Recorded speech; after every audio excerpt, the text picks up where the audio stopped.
Jadi capresnya itu yang pernah dinas di militer. Yes. 2025 yang saya dapatkan adalah apapun Indonesia akan mudah terjual, maksudnya apapun Indonesia akan laku di dunia. Jangan kaget nanti ya, kita selama ini kira bahwa rumput tetangga lebih hijau dari rumput kita. You be very surprised bahwa ternyata rumput kita sama hijaunya. Ini kalau untuk Indonesia ya, saya dapatkan nubuatan seperti itu yang saya terus sampai hari ini uji dan doakan. Berarti kita bisa simpulkan bahwa semua orang yang bernubuat tentang apa yang akan terjadi ke depan saat ini, itu palsu semua. Nggak ada pendeta yang bernubuat asli lagi. Kenapa enggak? Karena nggak ada cerita yang melampaui kehidupan saya yang bisa diambil dari luar Alkitab. Nggak mungkin kan? Cerita mitos ini bersifat cerita pendek dan menggerakkan kita untuk bertindak. Bertindak di dalam cara yang ya baik mungkin ya. Bertindak di dalam cara yang baik tetapi tanpa konteks.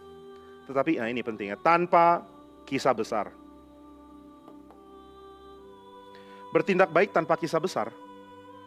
Missing cerita besar, kehilangan cerita besar.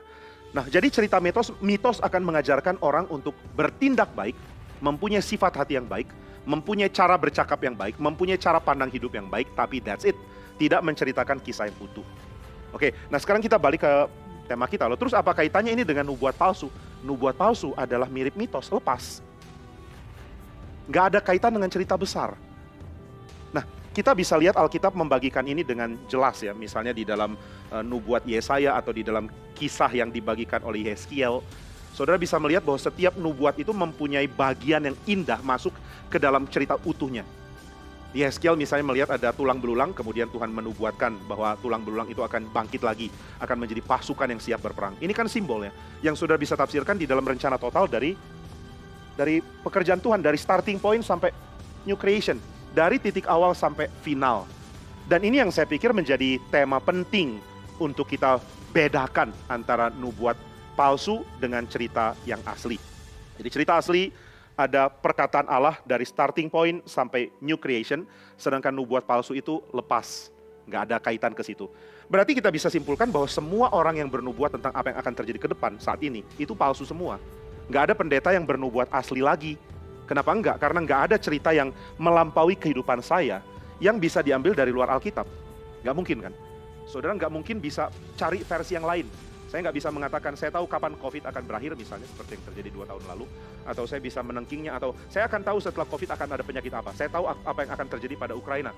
Saya sudah bisa meramalkan, menubuatkan. Saya bahkan bisa tahu inisial dari Presiden Indonesia berikutnya. Nah, kalau saudara mengatakan begitu, saudara sedang menjadi nabi palsu. Kenapa nabi palsu ya? Bukankah saya bisa saja meramalkan itu dari Tuhan? Enggak, pasti bukan dari Tuhan. Kenapa bukan dari Tuhan? Jangan langsung menghakimi begitu dong. Pasti bukan, karena nggak ada kaitan dengan cerita besar. Kok Bapak tahu nggak ada kaitan dengan cerita besar? Karena cerita besarnya sudah beres kok. Kalau cerita besar sudah beres, maka apa yang dinubuatkan itu menjadi nubuat abstrak ya, menjadi kalimat-kalimat abstrak yang tidak berkait dengan sejarah, nggak berkait dengan starting point sampai new creation. Dengan kata lain, tidak ada nubuat yang diberikan oleh Tuhan dengan tujuan lain selain memberikan wahyu yang genap.